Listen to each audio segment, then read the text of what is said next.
초록우 산어린이재단에 매달 소정의 금액을 후원하게 되었습니다. 이 모든 게 구독자, 시청자님 덕분입니다. 구독과 좋아요 감사합니다.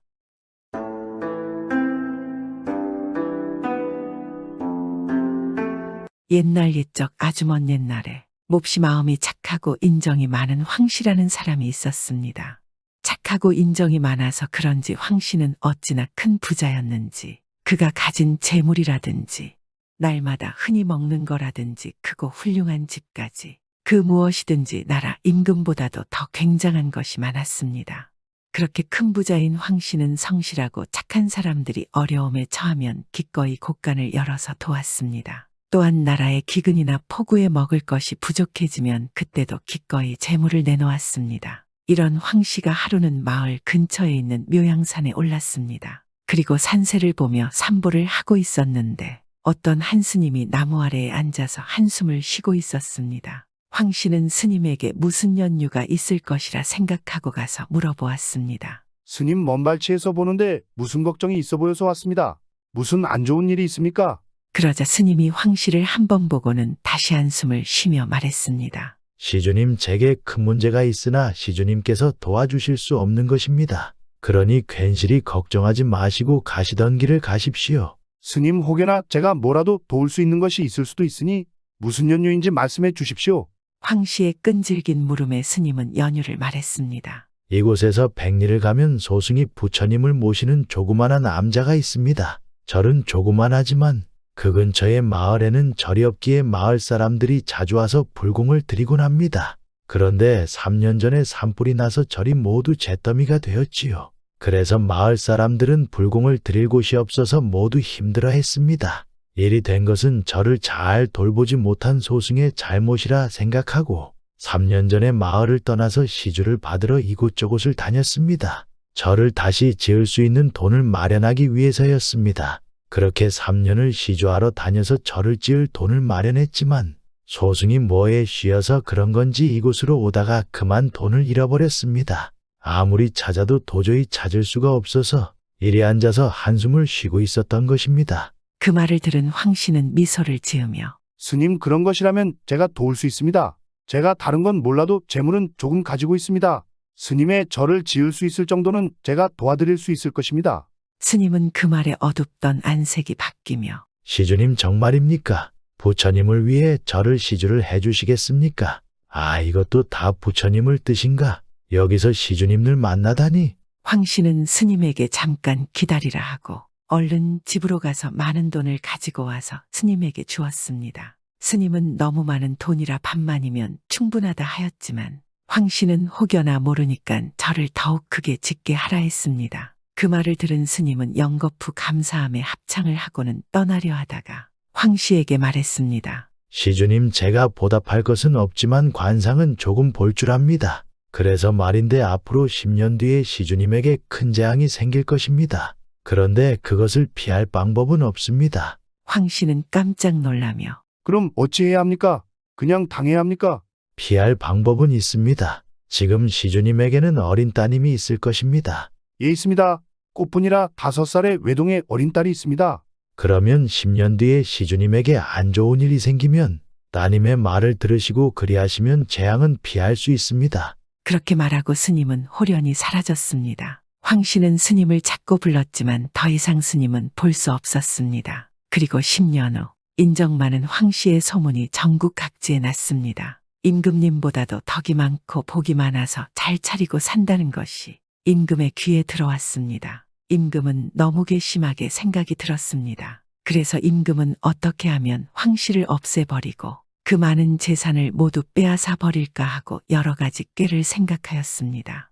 그래서 기어코 한 꾀를 내어가지고 하루는 나라에 병사를 보내서 그 마음 착한 황씨를 잡아들였습니다. 아무 나쁜 일 한 것도 없고 꿈에도 죄를 진 일이 없어서 벼랑간의 영문도 모르고 붙잡혀온 황씨는 정신을 잃고 엎드려 있으니까 이놈 네가 네 죄를 모를까 하고 임금이 호령을 하자 아무 죄도 없습니다 하고 대답을 하고 싶었으나 그렇게 대답하면 더 큰 일이 날까 겁나서 그저 죽은 채 하고 그저 잘못했으니 살려주십시오 하고 싹싹 빌었습니다.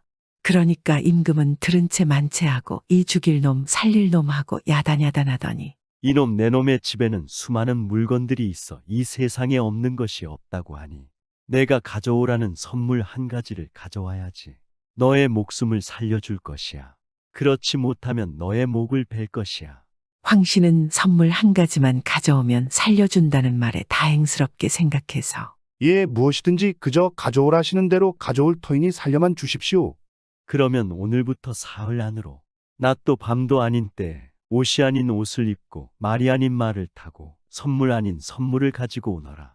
만일 사흘 안으로 그대로 시행하지 못하면 내 목을 베리라. 이런 일은 사람이 아니고 귀신이라도 하지 못할 일이라 이제는 죽었구나. 황씨는 얼굴이 파래져서 악을 쓰는 소리로 차라리 그러지 말고 나를 지금 당장 그냥 죽여주십시오 하고 소리쳤습니다. 그러나 그때는 벌써 임금은 궐 안으로 들어가 버리고 거기 있지 아니하였습니다. 황씨는 그만 다 죽은 사람처럼 혼절하여 그 자리에 쓰러진 것을 여러 사람들이 간신히 메어다가 자기 집에다 뉘어놓았습니다.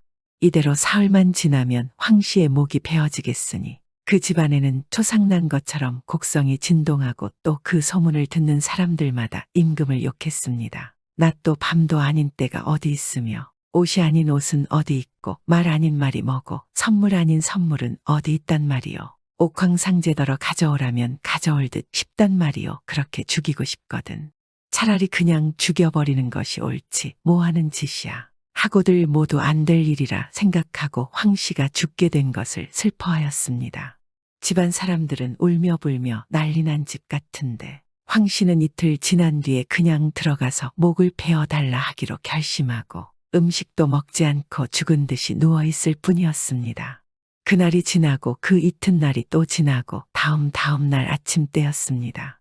이제 이날만 지나면 황씨는 죽게 되는 것이었습니다. 그런데 그날 아침에 황씨의 외동딸아이가 자기 방에서 튀어나와서 아버님 방으로 뛰어가더니 아버님, 제가 이틀 동안 그 생각을 하다가 이제 좋은 꾀를 생각하였사오니 아버지께서는 이제 염려 마시고 일어나셔서 기운을 차리십시오. 하고 웃으며 나섰습니다. 황씨는 어이가 없었습니다. 이 귀신도 행하지 못할 어려운 문제를 15살 먹은 어린 딸이 어떻게 해결하겠습니까? 그러다 문득 10년 전에 스님이 한 말이 생각이 났습니다. 10년 후 큰아를 입는다면 딸아이를 믿으라는 스님의 말이. 그래서 황씨는 지푸라기라도 잡는 심정으로 어린 딸 꽃분이에게 이 일을 맡겼습니다. 꽃분이는 그날 저녁 때 대궐 임금 앞에 나왔습니다.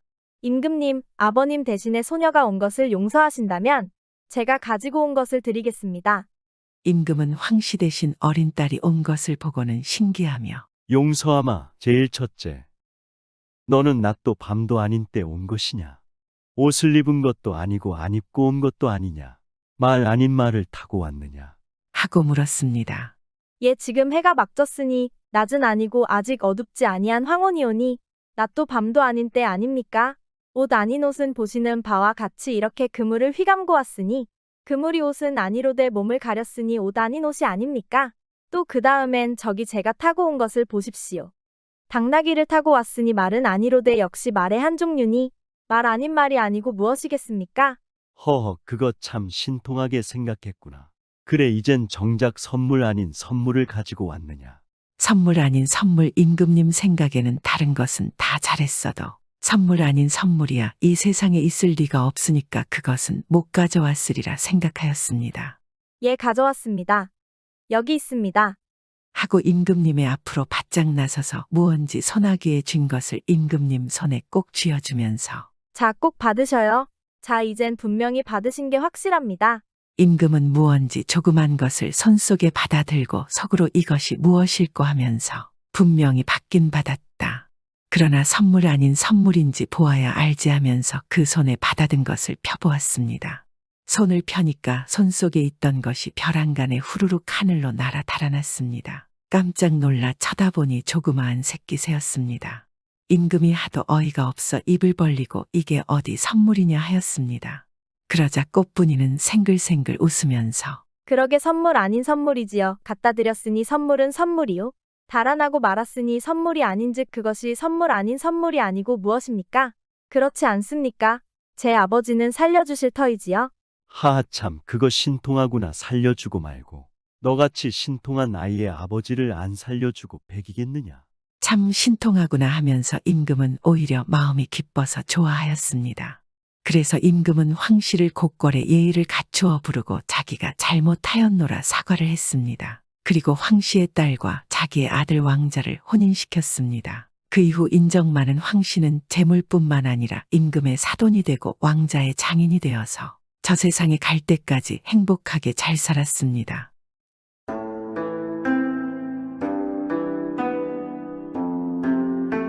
옛날 옛적 어느 마을에 칠복이라는 솜씨 좋은 대장장이가 살고 있었습니다. 칠복이의 대장간 앞에는 날마다 사람들로 북적거렸습니다. 질 좋은 칠복이의 물건을 구하려고 웃돈까지 얹어가며 구매하는 사람들도 있었습니다.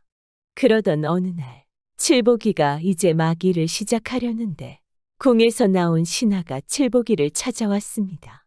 이복에 지금 나와 같이 궁으로 가세. 임금님께서 자네에게 무언가 일을 맡기실 것 같네. 칠복이는 그 말에 몹시 놀랐습니다. 아니, 임금님께서 소인에게 무슨 일이라도 있으신가요? 난들 알겠는가? 그런데 아마 자네 실력 때문이겠지. 우리나라에서 자네의 실력만큼은 제일 아닌가? 어서 서둘러 가세. 가보면 알지 않겠나? 아, 네, 알겠습니다. 금방 준비하겠습니다. 칠복이는 어안이 벙벙한 채로 급하게 신하와 함께 궁으로 향했습니다. 칠복이가 궁에 도착하니 신하는 임금이 계신 곳까지 안내하였습니다. 그리고 그곳에서는 임금이 칠복이를 기다리고 있었습니다.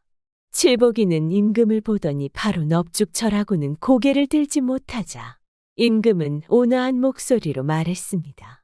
내 그대 철 다루는 실력과 명성은 익히 들은 바. 자네에게 긴히 부탁할 일이 있어서 불렀으니 그만 고개를 들거라. 임금의 말에 칠복이는 곧바로 일어나서는 옷을 가다듬었습니다. 그러자 임금은 신하에게 조용히 속삭였고 곧이어 포졸들이 각자 이상한 모양의 쇠뭉치를 들고 와서는 임금의 발밑에 놓았습니다. 이복에 내 발밑에 있는 쇠뭉치들로 인간을 만들어주게. 보통의 평범한 조각상이어서는 안 되네. 정말로 살아있는 인간 말이야. 알겠는가? 말도 하고 몸 안에 피도 들어통하고 생각도 할 줄 아는 그런 철인간을 만들어야 하네. 임금의 말에 칠복이는 화들짝 놀라며 조심스럽게 임금의 얼굴을 살펴보았습니다. 그러면서 농담이겠지 하며 속으로 생각하였으나 임금의 표정을 보니 농담이 아니고 정말 진심으로 말하고 있음을 알게 되었습니다. 그렇게 자신을 멍하게 바라보는 칠복이를 보며 임금이 물었습니다. 왜 그리 안절부절을 못하는 게냐? 자신이 없는 것이냐? 아니면 내가 너에게 농담이라도 하는 줄 알고 대답을 못하고 있는 것이냐? 어서 대답을 하거라. 알겠습니다. 소인 임금님의 명을 받들겠습니다. 그래, 잘 부탁한다. 꼭 무슨 일이 있어도 임무를 완수해야 할 것이다. 칠복이는 대답을 하고 한 번 더 크게 절한 뒤 궁을 빠져나왔습니다. 궁에서 나오자마자 칠복이는 어쩔 줄을 몰라 하였습니다. 당연히 할 수 없는 일이니 걱정이 되지 않겠습니까? 아, 이거 큰일이네. 아니, 무슨 수로 그런 철인간을 만든다는 거야. 우선 집으로 돌아간 뒤에 생각을 좀 해보자. 칠복이는 터벅터벅 힘없이 집으로 돌아갔습니다. 칠복이가 궁에서 나오기가 무섭게 임금의 명을 받은 포졸들은 칠복이의 대장간에 쇠뭉치들을 옮겨 놓았습니다. 그리고 칠복이가 집에서 한참을 생각하고 있을 때 대문을 두들기는 소리가 들렸습니다. 뭐야? 설마 또 궁에서 사람이라도 나온 것인가? 내가 일을 하나 안 하나 확인하려고. 이거 참 큰일이구나. 칠복이가 벌벌 떨면서 밖으로 나가 문을 열어보았습니다. 그런데 웬걸 친구 석삼이가 술과 안주를 가지고 그를 빤히 쳐다보고 있었습니다. 아니, 석삼이 아닌가? 칠보가 잘 지냈는가? 아, 휴팔 떨어지겠네. 이 정도 챙겨왔으면 어서 들어오라고 말이라도 해줘야지. 자네 꼭 뭐에 홀린 사람 같구만. 오, 미안하네. 들어오시게. 그렇게 석삼이가 가져온 술과 안주를 함께 먹으며 칠복이는 조금은 기분이 나아지는 듯 했지만 이내 임금의 명이 다시 또 생각이 나서 그의 표정은 또 심각해졌습니다. 그러자 그런 칠복이의 표정을 보고 석삼이가 물었습니다. 아니, 이복의 친구, 뭔 일 있는가? 자네 얼굴이 아주 죽상이야. 어디 나에게 뭔 일인지 말이라도 해보시게. 우리 친구 아닌가? 괜찮네, 괜찮아. 걱정하지 말게나. 칠복이는 몇 번을 괜찮다고 하였지만 석삼이는 끝까지 물고 늘어졌고 어쩔 수 없이 칠복이는 오늘 궁에서 있었던 일들을 석삼이에게 털어놓았습니다. 아이 정말인가? 야, 이거 아주 제대로 걸렸구만. 이래서 사람이 재주도 너무 뛰어나면 이렇게 힘든 일이 생긴다니까. 그 말을 들은 칠복이는 화를 내기 시작하였습니다.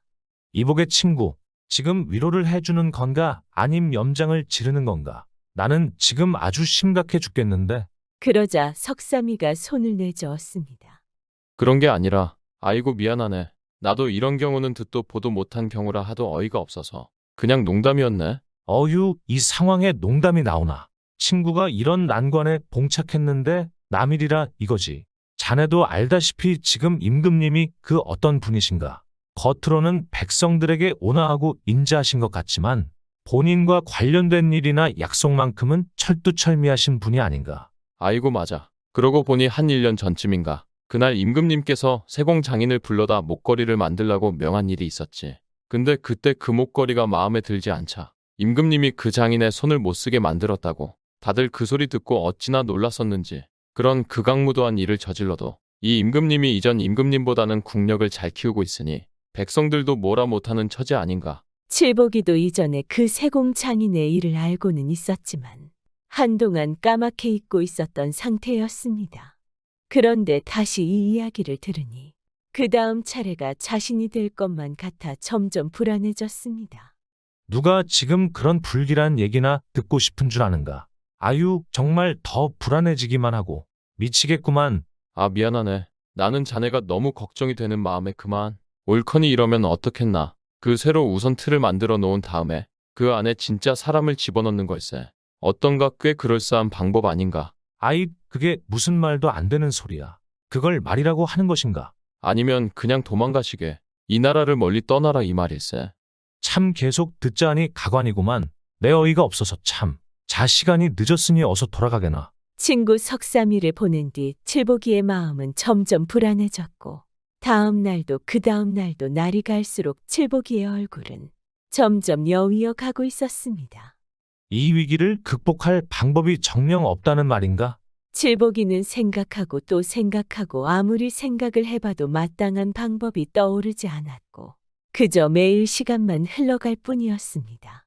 그러던 어느 날 저녁 칠복이는 심란한 마음에 혼자서 숲속을 거닐고 있었습니다.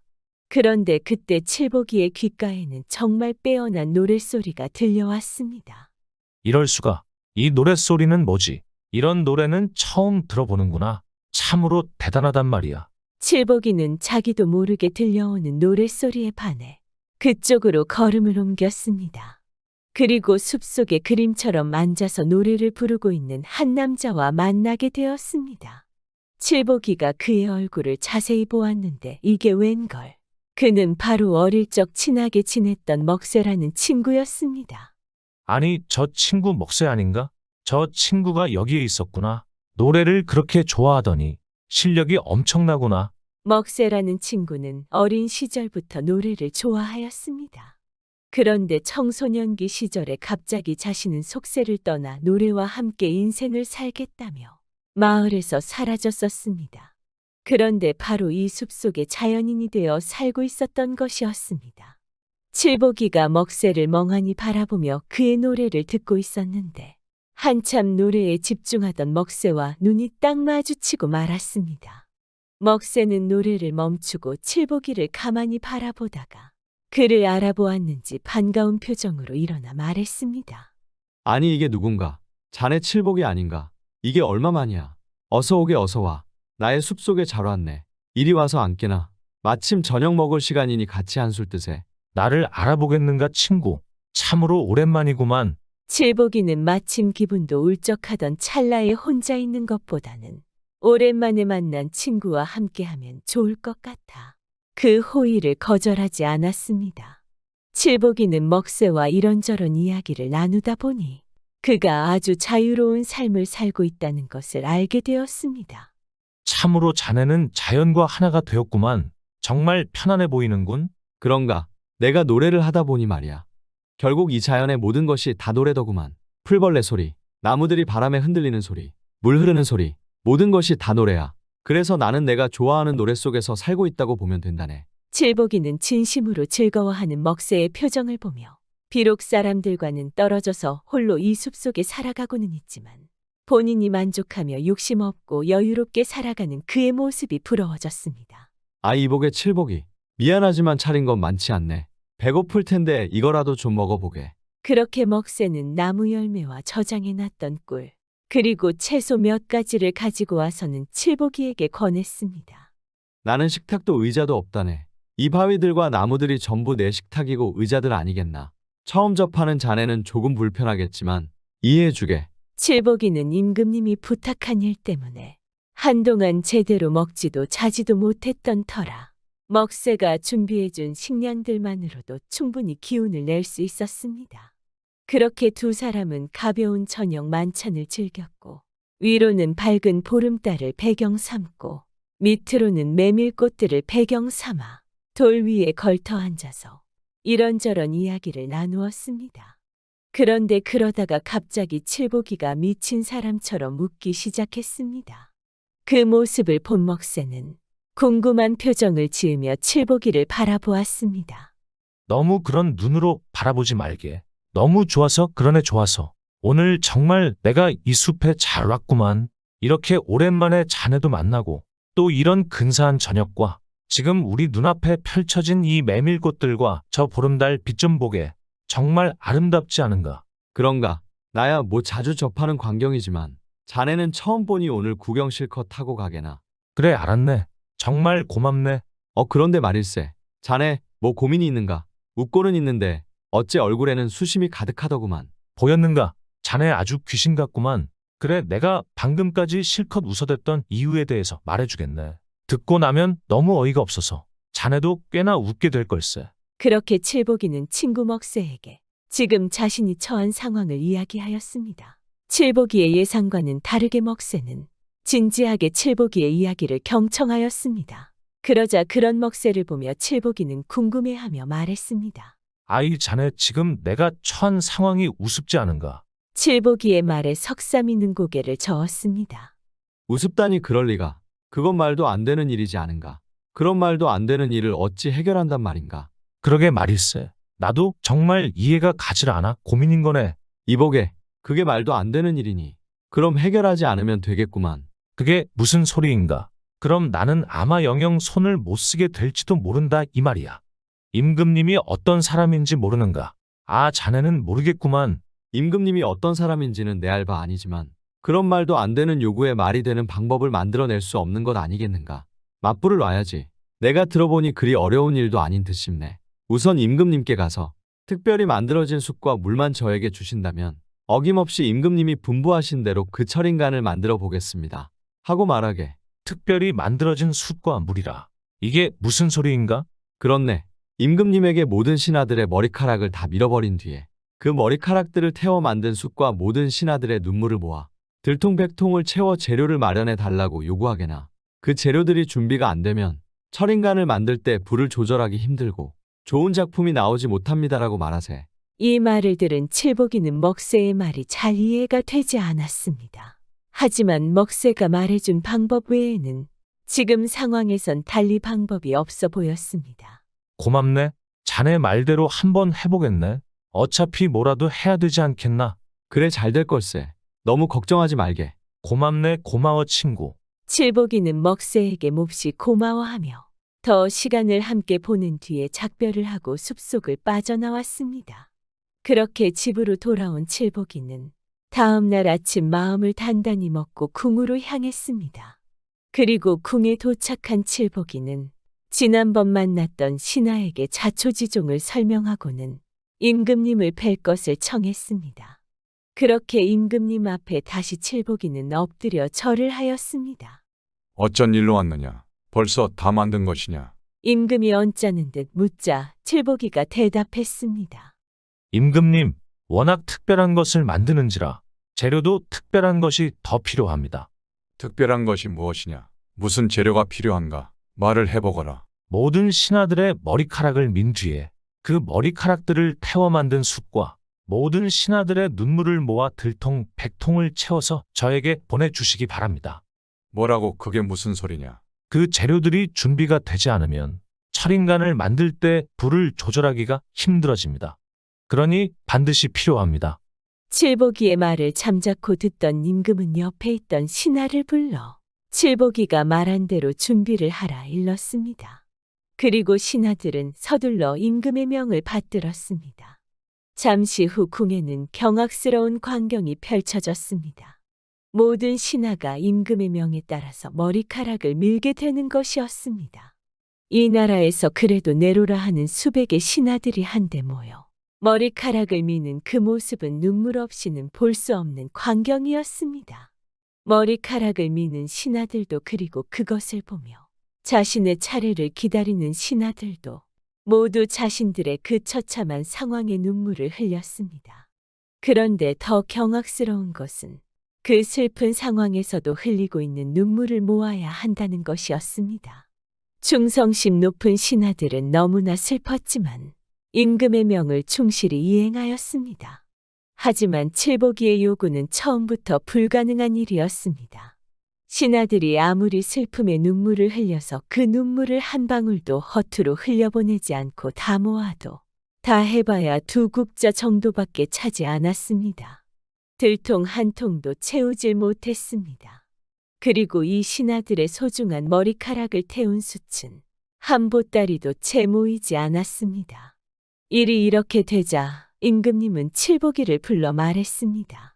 내 이놈, 너는 이미 이 일이 불가능한 일이란 것을 알고 내게 이런 부탁을 한 것이냐? 감히 네가 나한테. 임금의 차가운 말에 칠복이는 눈을 질끈 감고 말했습니다.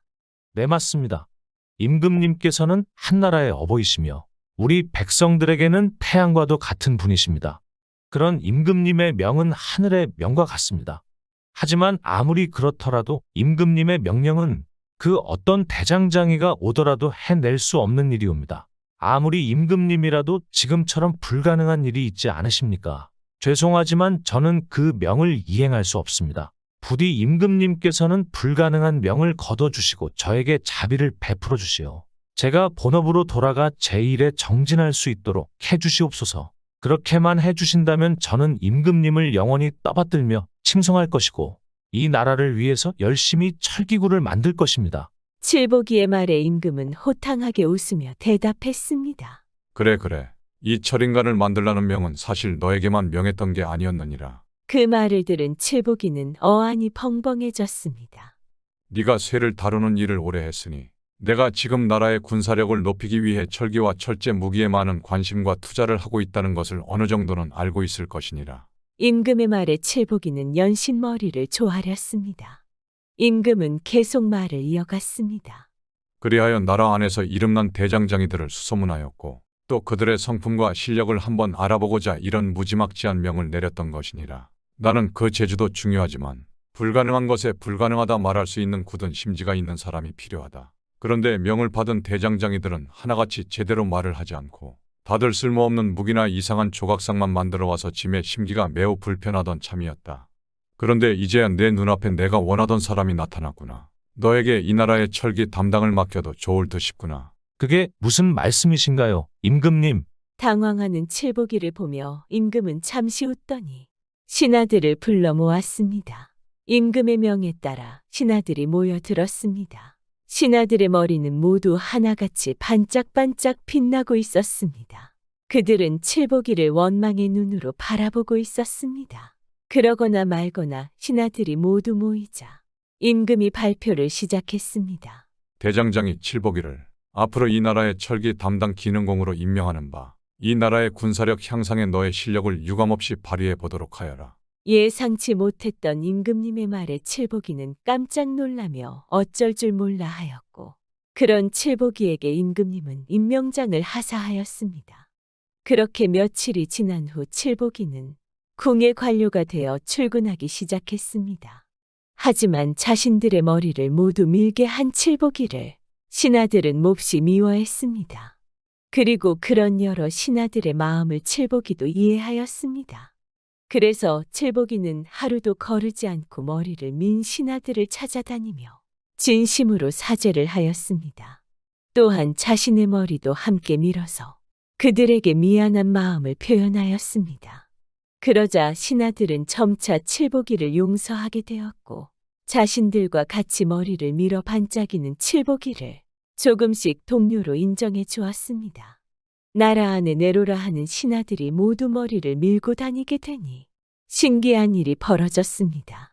수많은 나라의 백성들이 그것을 따라하며 머리를 밀기 시작한 것이었습니다. 그야말로 유행 아니 대유행이었습니다. 아, 이복의 자네 아직도 머리를 안 밀었나? 요즘 머리를 싹 다 미는 게 유행이라네. 그리고 내로라 하는 고관대작들도 다 머리를 밀었다니까. 그게 머리를 밀어서 복을 받아서 그런 거래. 아, 정말 그럼 나도 밀어야겠네. 그렇게 이 나라의 대부분의 백성들은 머리를 밀게 되었습니다. 일이 그렇게 되자 신하들 중에 더 이상 칠복이를 원망하는 사람은 아무도 없게 되었습니다. 한편 칠복이는 자신에게 묘책을 알려준 친구 먹새에게 너무나 고마워하며 평생을 은인으로 삼았고 먹새는 그 후에도 계속해서 자연 속에서 노래하며 즐겁게 살았습니다. 칠복이는 워낙 대장장이로서의 재주도 뛰어났던지라 그가 국가의 철기를 담당하게 되자 나라의 힘은 더더욱 부강해졌습니다. 또한 예쁜 아내 꽃분이를 만나 결혼하여 오래오래 재밌게 살았습니다.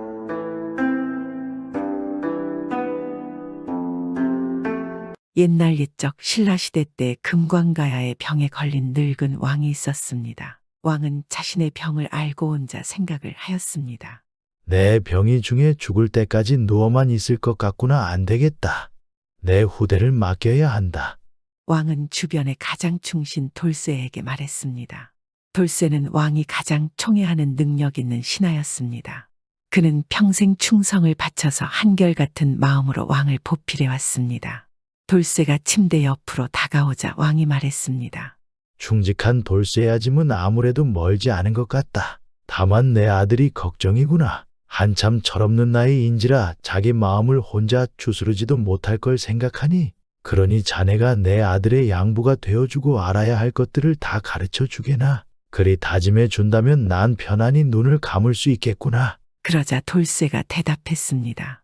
제 목숨을 다해 왕자님을 저버리지 않고 충심으로 보필하겠습니다. 이 대답에 늙은 왕이 좋아하며 말했습니다. 난 이제 두 눈을 감아도 여한이 없도다. 내가 죽은 다음 왕자에게 이거란을 모두 보여주게나. 모든 방, 모든 창고 안에 보관되어 있는 모든 보물들까지 다 보여주게나. 허나 긴 복도의 끝에 있는 마지막 방만은 절대로 보여주지 말게. 거기엔 서쪽 나라의 공주 그림이 있으니 절대로 보여주지 말아라. 만약 왕자가 그림을 보게 되면 첫눈에 반해서 스스로를 크나큰 위험 속에 빠뜨리고 말 것이기 때문이야. 그러니 자네가 무슨 일이 있더라도 왕자가 방을 못 보게 하게나. 알겠습니다. 어떠한 일이 있더라도 폐하의 말을 따를 것입니다. 왕은 더는 여한이 없는 듯 잠시 후 그대로 숨을 거두고 말았습니다. 돌쇠는 늙은 왕의 장례를 치르고 왕에게 했던 다짐들을 뒤를 이은 새로운 왕에게도 하였습니다. 이전 왕께 충심을 다했듯이 전하께도 제 목숨을 다해서라도 충성을 다할 것을 다짐드리옵니다. 그리하여 이전 왕의 애도 기간이 끝나자 돌쇠가 새 왕에게 말했습니다. 선왕 전하의 유산을 보실 시간입니다. 제가 전하께 아버님의 궁전을 보여드리겠사옵니다. 그래서 돌쇠는 왕을 데리고 궁전을 위아래 할 것 없이 구석구석 모든 곳을 다 보여주었습니다. 그리고 금은 보아들이며 화려한 방들이며 다 빠짐없이 보여주었습니다. 다만 위험한 그림이 걸려 있다는 방만은 절대 열지 않았습니다. 그림은 문을 열면 바로 보이는 곳에 걸려 있었는데 어찌나 기가 막힐 정도로 잘 그렸던지 그림이 마치 살아 숨 쉬는 듯하여서 정말 매력적이고 아름다운 공주의 모습을 잘 담고 있었습니다. 돌쇠가 매번 이 방문 앞을 보여주지 않고 그냥 지나쳐 가자 새 왕이 말했습니다. 그대는 왜 이 방을 열지 않은 것인가? 거기엔 전하를 위험에 빠뜨릴 수 있는 것이 있습니다. 하지만 왕은 방을 너무나 보고 싶었습니다. 그리고 세월이 흘러 모든 것을 다 지겹도록 본 왕은 말했습니다. 궁전은 다 봤다. 너무 많이 봐서 지겨울 정도야. 이제 이 방 안에 뭐가 들었는지도 봐야겠다.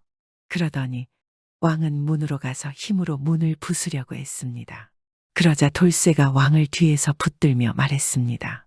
선왕께 제가 이 방 안에 있는 것을 전하께 절대로 보여주지 않겠다고 제 목숨을 걸고 약속했습니다.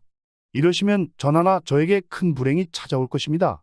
아니, 내가 이 방에 못 들어가도 불행할 게 뻔하다. 내 눈으로 안을 보기 전까지는 밤이고 낮이고 애타할 것이니 자네가 이 방문을 열기 전까지 난 이 자리에서 한 발자국도 꿈쩍하지 않을 것이야. 어쩔 수 없다고 판단한 충신 돌쇠가 많은 한숨을 쉬며 무거운 마음으로 열쇠 뭉치에서 방문 열쇠를 찾았습니다.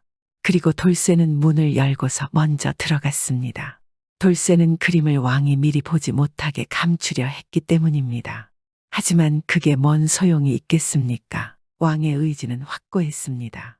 왕은 돌쇠의 어깨 너머로 그걸 보고 말았는데 서쪽 나라 공주의 초성화를 본 왕은 그림 속 공주의 아름다움에 놀란 나머지 기절을 해서 바닥에 쓰러지고 말았습니다. 돌쇠는 왕을 들어서 침대로 옮기며 슬픈 생각을 하였습니다. 불행이 우리를 덮치겠구나. 앞으로 어찌 될 것인가? 다행히 왕이 의식을 다시 차렸습니다. 그런데 의식을 차린 왕의 첫 마디가 이러하였습니다. 아름다운 초상화다. 초상화의 주인공은 도대체 누구인가? 서쪽 나라 공주의 초상화입니다. 돌쇠야, 첫눈에 반해버렸어. 내 모든 걸 바쳐서라도 나는 그녀를 얻어야겠다. 자네는 둘도 없는 내 충신이지 않은가? 나를 도와주게. 충신 돌쇠는 오랜 고민에 빠졌습니다. 다른 나라의 공주를 데리고 오는 일은 쉬운 일이 아니었기 때문입니다. 마침내 돌쇠가 한 가지 방법을 고안해냈습니다. 공주의 관심사는 온통 황금으로 채워져 있다. 들었사옵니다. 그래서 공주의 물건들 의자며 접시며 잔이며 그릇이며 가구 용품들이 죄다 금이라 하옵니다. 전하께서 가지신 황금으로 우리나라의 금세공 기술자들에게 맡기시오. 온갖 그릇과 부엌 세간 등 이색적인 것들, 공주가 좋아할 만한 것들을 만들게 하시고 완성품들을 가지고 저와 함께 서쪽 나라로 떠나보시지요. 왕은 즉시 말대로 금광가야 내의 모든 금세공 기술자들을 모이라고 지시하였습니다. 그들이 도착하자 왕은 그들에게 밤낮으로 일을 시켰습니다. 그리고 결국 휘황찬란한 금 가공품들이 즐비하게 준비되었습니다. 이것들을 배 한 척에 모두 실은 돌쇠는 상인 복장으로 변신하고 왕도 눈에 띄지 않게 상인 복장을 입게 하였습니다. 그리고 그들은 배를 타고 바다를 건너 서쪽 나라 공주님이 살고 있는 도시에 다다를 수 있었습니다. 배가 거의 도착을 하자 돌쇠가 말했습니다. 전하께서는 배에 머무르시어 저를 기다려 주십시오. 혹시 제가 공주님을 데리고 올 수 있으니 전하께서는 모든 금그릇들을 가지런히 배에 진열해 놓으시고 나머지 금 장식품들로 배를 꾸며 놓아주십시오. 그런 다음 돌쇠는 온갖 종류의 금 가공품들을 천에 담고 해안가로 가서 왕궁으로 나아갔습니다. 왕궁에 들어가서 보니 소녀가 우물가 옆에 앉아 두 손으로 금 양동이를 들고 물을 뜨고 있었습니다. 그 소녀가 찰랑이는 물을 다 뜨고 돌아서려는데 낯선 사람이 앞에 보이자 누구세요? 하고 물었습니다. 지나가는 상인이옵니다. 동쪽 나라에서 왔지요. 돌쇠는 천연덕스럽게 대답했습니다. 그런 다음 자신의 천을 펼쳐서 소녀가 볼 수 있게 하였습니다. 그러자 소녀는 어머나 정말 예쁜 금 장식품들이네요. 라고 외치더니 물 양동이를 한쪽 편에 내려놓고는 금세공품들을 하나하나 찬찬히 들여다보기 시작했습니다. 저희 공주님께 보여드리고 싶습니다. 이런 금 장식품들을 엄청 좋아라 하시거든요. 아마 이것들 다 사겠다고 하실 거예요. 소녀는 돌쇠를 어디론가로 데려갔습니다. 소녀가 바로 서쪽 나라 공주의 시녀였던 것입니다. 돌쇠가 가져온 물건을 보여주자 공주는 무척 기분이 좋아서 말했습니다. 너무 예뻐요. 제가 이거 다 사겠습니다. 하지만 돌쇠는 고개를 저었습니다. 전 그저 부자 상인의 미천한 종에 지나지 않습니다. 제 주인님께선 밖에 선박에 계신데 이것보다 더 진귀한 금세공품들을 많이 가지고 계시지요. 제가 장담하건대 이제껏 금으로 만들어진 것들 중에 가장 값지고 아름다운 물건들일 것입니다. 그것들도 모두 가지고 와주세요. 제가 사드리지요. 하지만 돌쇠는 고개를 저었습니다. 배에 실려있는 금세공품들이 너무도 크고 많은 양이라서 그걸 옮기자니 수일이 걸려도 모자랄 정도이며 그걸 다 보여주려면 아무리 방이 커도 모자랄 지경입니다. 그러자 호기심에 들뜬 공주의 입에서 마침내 이런 말이 나왔습니다. 그럼 저를 배로 안내해 주세요. 제가 거기로 가서 당신 주인이 가지고 있다는 보물들을 직접 보도록 할게요. 좋습니다. 공주님 잘 생각하셨습니다. 절 따라오시죠. 돌쇠는 무척 기뻐서 즉시 공주를 배로 안내하였습니다. 그림보다 실물이 훨씬 예쁜 공주를 본 왕은 정신을 잃을 정도로 감탄했습니다. 공주가 배에 오르고 왕이 공주를 배 안으로 안내하였습니다.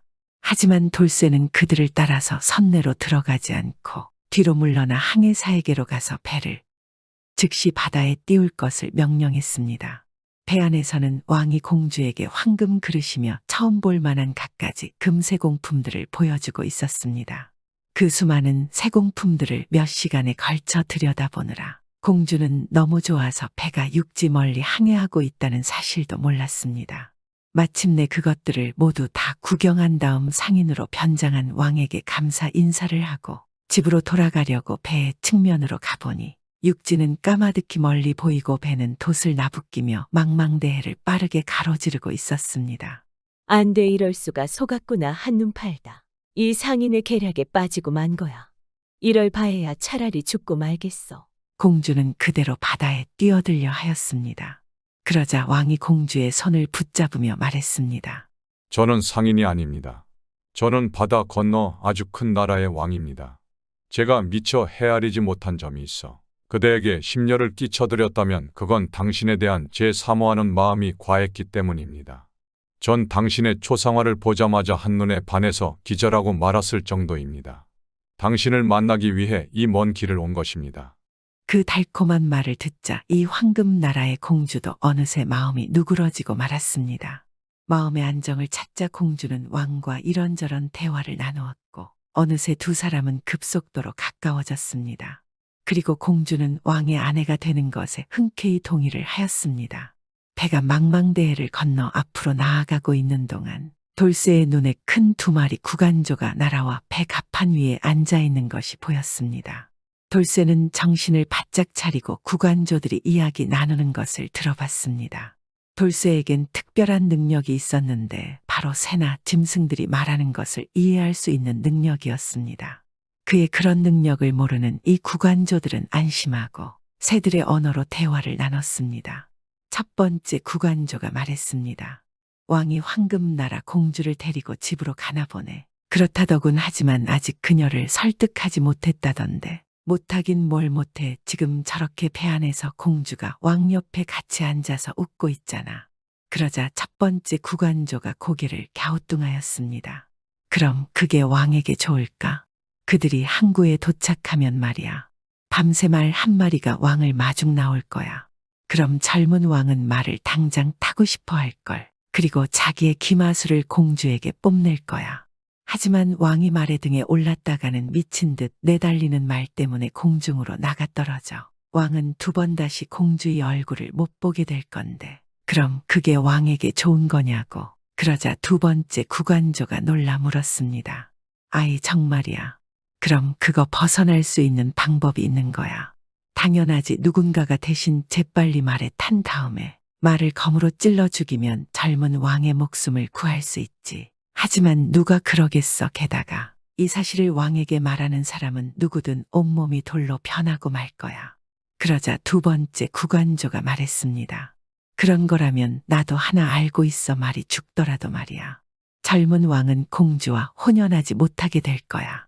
일행이 성에 도착하면 큰 접시 위에 금과 은으로 짠 것 같아 보이는 아주 화려한 결혼식 의상이 놓여 있을 텐데 하지만 의상은 왕이 걸치면 아주 뜨겁게 불타버리지. 그걸 모르고 젊은 왕의 옷을 걸쳤다가는 몸이 즉시 활활 불타버리고 말 거야. 그러자 첫 번째 구간조가 물었습니다. 아니 빠져나올 방도가 전혀 없는 거야. 만약 장갑을 낀 누군가가 옷을 잡아 불에 던져 태워버리면 젊은 왕을 구할 수는 있지. 하지만 누가 그러겠어. 게다가 만에 하나 이 사실을 왕에게 고자질하는 자가 있으면 그 자의 온몸이 돌로 변하고 말 텐데. 그러자 첫 번째 구간조가 말했습니다. 그런 거라면 나도 하나 알고 있어. 만약 결혼식 의상이 불태워진다 해도 젊은 왕은 공주와 혼인하지 못할 거야.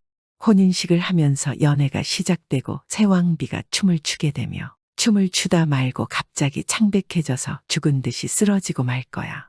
이때 만약 누군가가 그녀의 목덜미를 빨아서 피 세 방울을 뱉어내지 않으면 새 왕비는 아마 그대로 죽고 말 거야. 왕도 슬픔에 빠져서 결국 죽게 되겠지. 하지만 누가 왕비에게 그럴 수 있겠어. 게다가 이 얘기를 발설하는 자는 온몸이 돌로 변하고 말 텐데. 이 구간조들은 이와 같은 말을 주고받고 나더니 앞쪽으로 날아갔습니다. 이게 무슨 말도 안 되는 일인가? 어찌 이리 큰 시련을 주시는 건가? 그 대화를 모두 이해한 돌쇠는 고심에 빠졌습니다. 왜냐하면 자신이 들은 것을 감추자니 왕이 불행해질 것이고 그렇다고 왕에게 이 사실을 알리자니 자신의 몸이 모두 돌로 변할 것이기 때문입니다. 하지만 결국 충신이었던 돌쇠는 그래도 주군을 구해야 한다. 비록 그것이 내 스스로를 파멸에 이르게 할지라도 하고 결심을 하였습니다. 그리하여 그들 일행이 해안가에 다다랐을 때 구간조들이 예언했던 일들이 일어나고 말았습니다. 매우 훌륭해 보이는 밤색 말이 그들 앞으로 튀어온 것입니다. 그 말을 본 왕은 공주에게 보여주려 하는 마음이 커서 왕이 말을 잡아타려고 하였습니다. 그러자 돌쇠가 한 발 앞서 나아가더니 재빨리 말등에 타서는 검을 꺼내서 말을 죽여버렸습니다. 그 모습을 본 다른 신하들이 어이없어 하였습니다.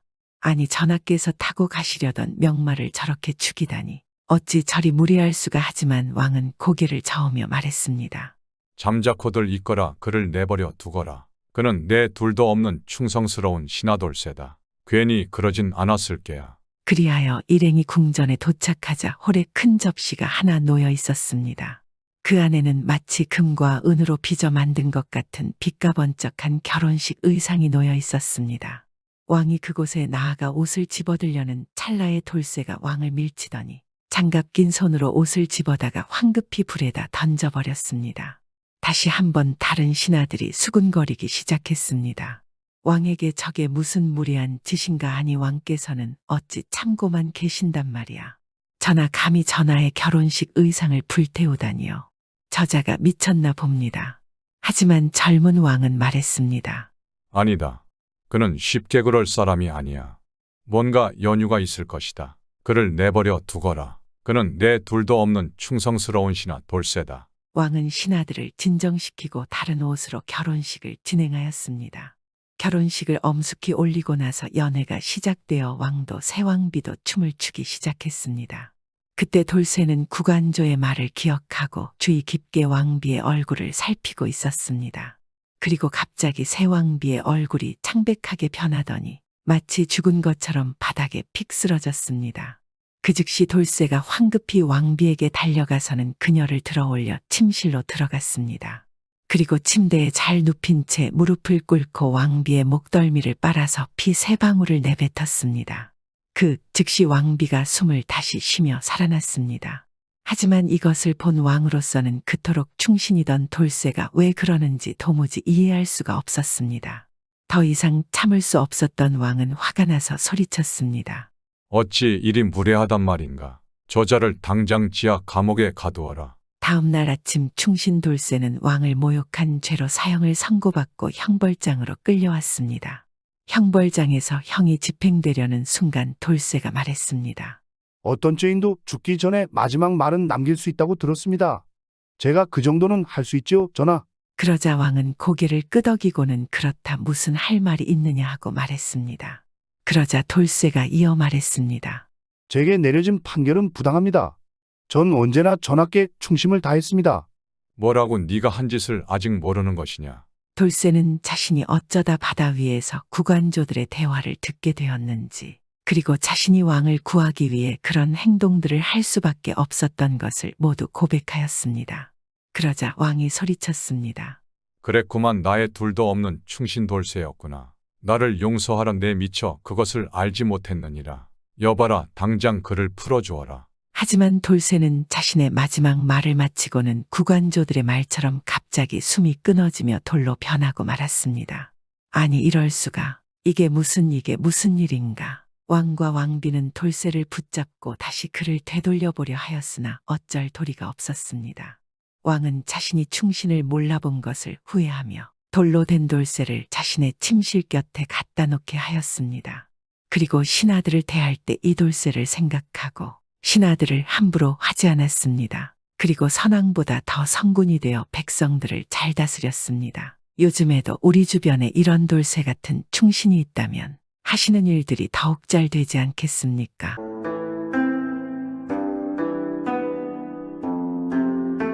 옛날 옛적 어느 마을에 아주 큰 부자인 황부자가 있었습니다.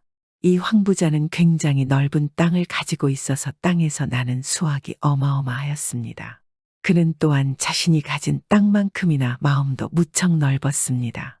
그래서 어려운 사람들이 그의 집을 방문하면 늘 아낌없이 베풀어 주었습니다. 그렇게 사람들을 도우면서도 많은 수확으로 재산을 잘 유지할 수 있었던 황부자는 걱정 없는 삶을 살고 있었습니다. 이런 황부자에게 스님이 찾아왔습니다. 스님은 황부자에게 많은 시주를 받고 있었고 그 보답으로 다른 마을 이야기를 해주었습니다. 황부자님 그동안 잘 계셨는지요? 제가 사주를 보면 황부자님의 팔자에는 늘 돈이 붙어 다니지요. 고맙습니다, 스님. 제 사주 때문에 이리 큰 재물을 모은 것이 아니라 많은 일꾼들이 절 도와주어서 그리 된 것이지요. 어찌 이 많은 재물을 저 혼자 벌 수 있겠습니까? 역시 황부자님께서는 부처님이나 다름없군요. 그래서 하는 말인데 청할 것이 있어서 왔습니다. 무슨 일이시죠? 제가 할 수 있는 것이라면 도와드리지요. 스님은 황부자에게 이야기를 꺼냈습니다. 지금 옆마을에는 흉년과 전염병으로 많은 사람들이 고통받고 있습니다. 농사를 지을 수 없으니 먹을 것이 없고 먹지를 못하다 보니 모두 아프거나 기력이 없습니다. 그나마 어른들은 괜찮지만 어린아이들이 더 고통을 당하고 있습니다. 그 말에 황부자가 놀랐습니다. 자신의 마을에는 항상 먹을 것이 풍족하고 모두들 농사가 풍년이라 기근을 걱정하지 않았기 때문입니다. 그래서 황부자가 스님에게 말했습니다. 아, 그런 일이 있었군요. 저는 모든 마을이 우리 마을처럼 모두 풍족하게 사는 줄 알았습니다. 그럼 제가 어떻게 도와주면 되겠습니까? 곳간을 열어서 그 마을 사람들을 도와줄까요? 그러자 스님은 고개를 저으며 말했습니다. 예, 당장 곳간을 열어서 그들을 구제해 줄 수는 있지만 그것은 임시방편입니다. 그럼 제가 어떻게 도와주면 되겠습니까?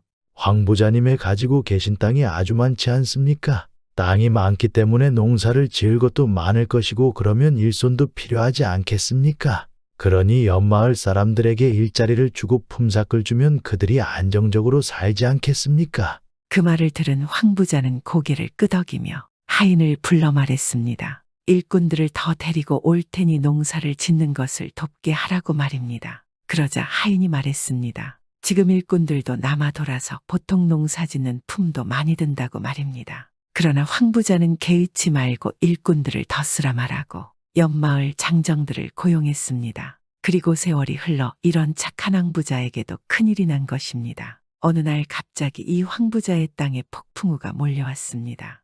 그 바람에 땅의 모든 과수원이 몽땅 망가지고 말았고 그곳에서 키우던 가축들도 모두들 축사에 깔려 다치거나 죽게 되었습니다.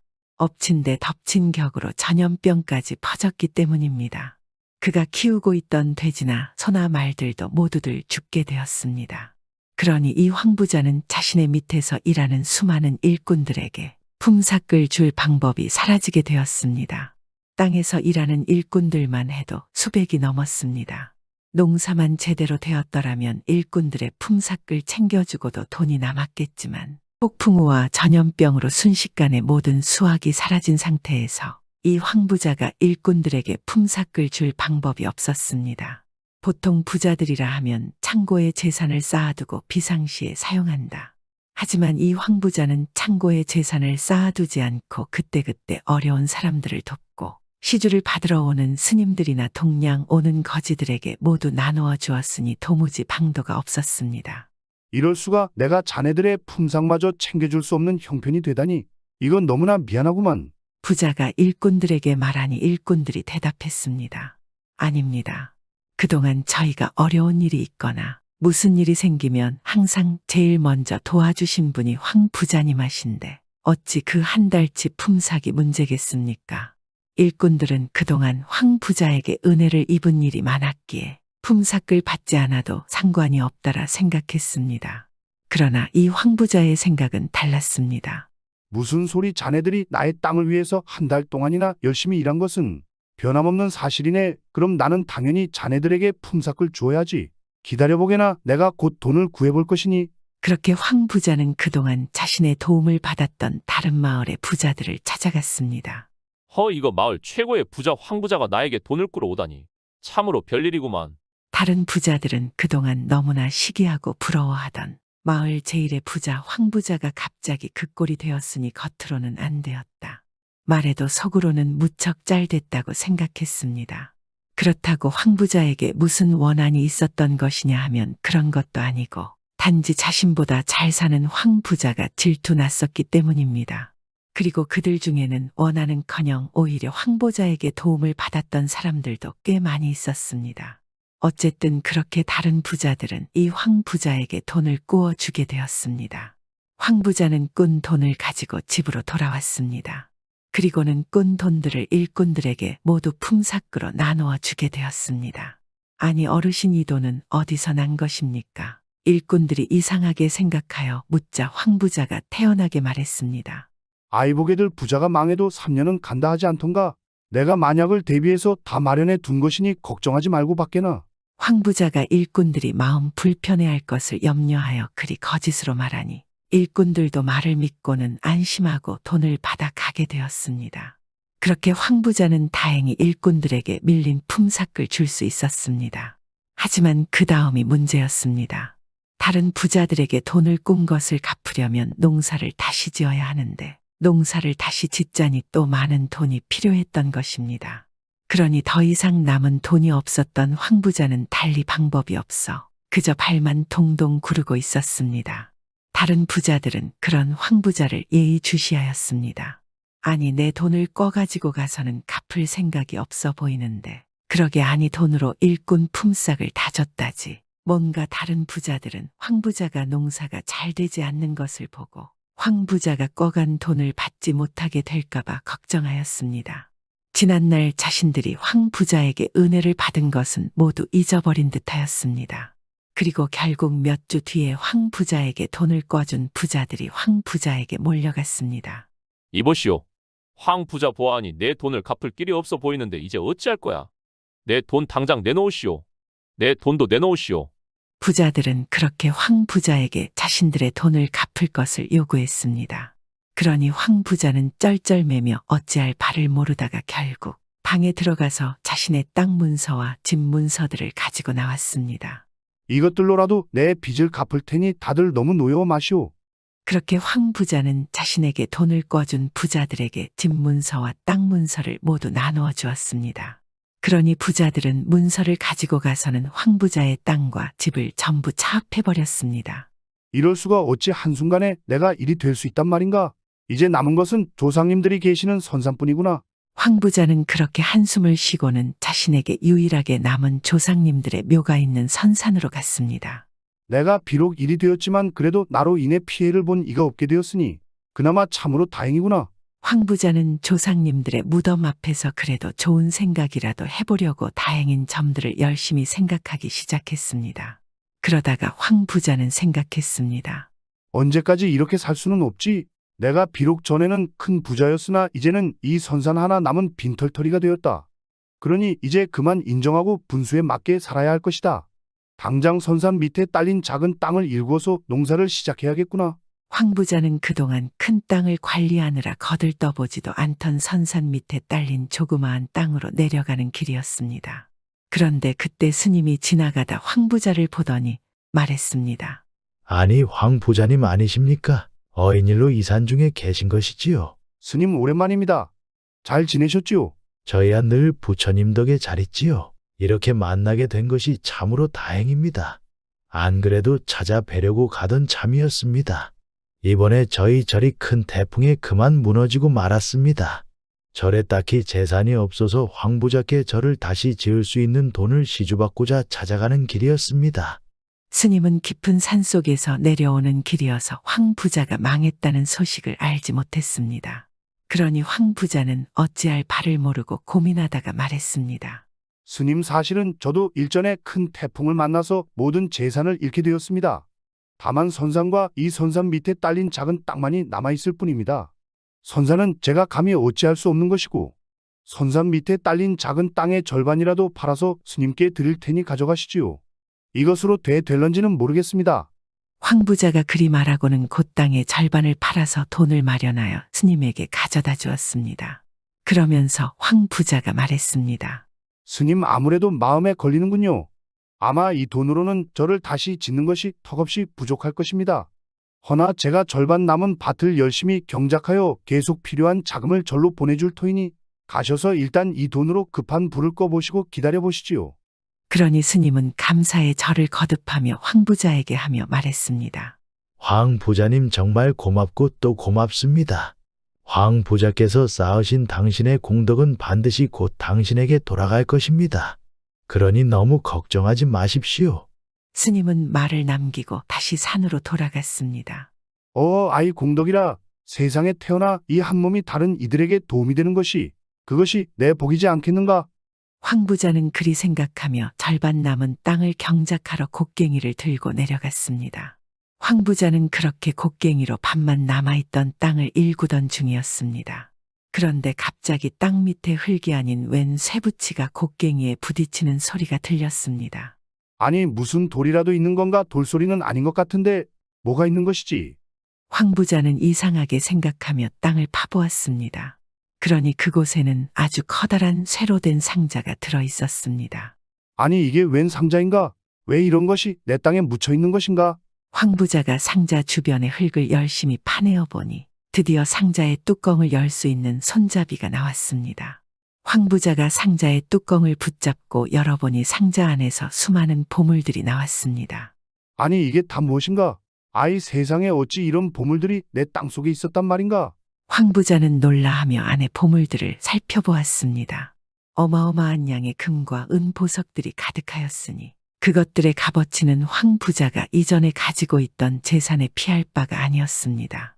이 보물들은 100년 전에 오랑캐들이 조선에 쳐들어와 훔쳐모은 것이었습니다. 이들이 보물을 가지고 가다 조선 군졸들에게 쫓기니 땅에 묻어넣고 도망을 간 것입니다. 그런데 워낙 정신이 없어서 어디에다 묻어놓았는지를 전혀 알 수가 없었던 것입니다. 황 부자는 보물들을 내다 팔았고 돈으로 다시 옛날의 땅과 집을 되찾을 수 있게 되었습니다. 그리고 황 부자는 다시 커다란 땅에서 농사를 지을 수가 있게 되었습니다. 그러니 이 황 부자는 절을 짓는데 필요한 자금을 더 많이 지원해 줄 수 있었고 무너졌던 절도 곧 황 부자의 도움으로 원상복구가 되었습니다. 스님이 갑작스럽게 많은 돈을 보내온 황 부자에게 감사의 인사를 전하기 위해서 황 부자를 찾아왔습니다. 스님은 황 부자가 망했다는 소식을 들어 그의 집이 어디인가를 사람들에게 물으니 사람들이 말했습니다. 이 마을에서 가장 큰 집이 황 부자의 집입니다. 그가 최근에 다시 엄청난 부자가 되었습니다. 스님들이 말을 듣고 황 부자의 집으로 가보니 참으로 궁궐 같은 집에는 수많은 객들이 황 부자의 신세를 지고 있었습니다. 그것을 보고 스님이 말했습니다. 참으로 대단한 사람이로구나. 공덕을 쌓아 공덕이 자신에게 복을 가져다 주었는데 그 복을 다시 공덕을 쌓는 일에 사용하니 복이 곱절이 되어 돌아온 것이겠구나. 스님은 그러면서 황 부자가 곧 이 마을뿐 아니라 온 나라에서 가장 큰 부자가 될 것이라 하였습니다. 그런데 그로부터 얼마 후 정말로 황 부자는 자신이 은혜를 베푸는 사람들이 모두 여러 방면으로 잘 되고 그 사람들이 다시 황 부자의 일을 물심양면으로 도와주니 곧 나라에서 가장 큰 부자가 될 수 있었습니다. 그런 황 부자는 나라 제1의 부자가 된 뒤에도 늘 베풀고 어려운 일을 도우며 살았으니 그 이후 사람들은 선한 부자들을 황 부자라고 불렀습니다. 이번 이야기는 선한 부자의 이야기이지 않겠습니까? 요즘 우리들이 사는 세상의 부자들과 너무 많이 동떨어진 이야기인 것 같아 씁쓸합니다. 좀 더 많은 부자들이 이런 황 부자처럼만 되면 정말 좋은 세상이 될 것 같은데 구독은 공짜입니다.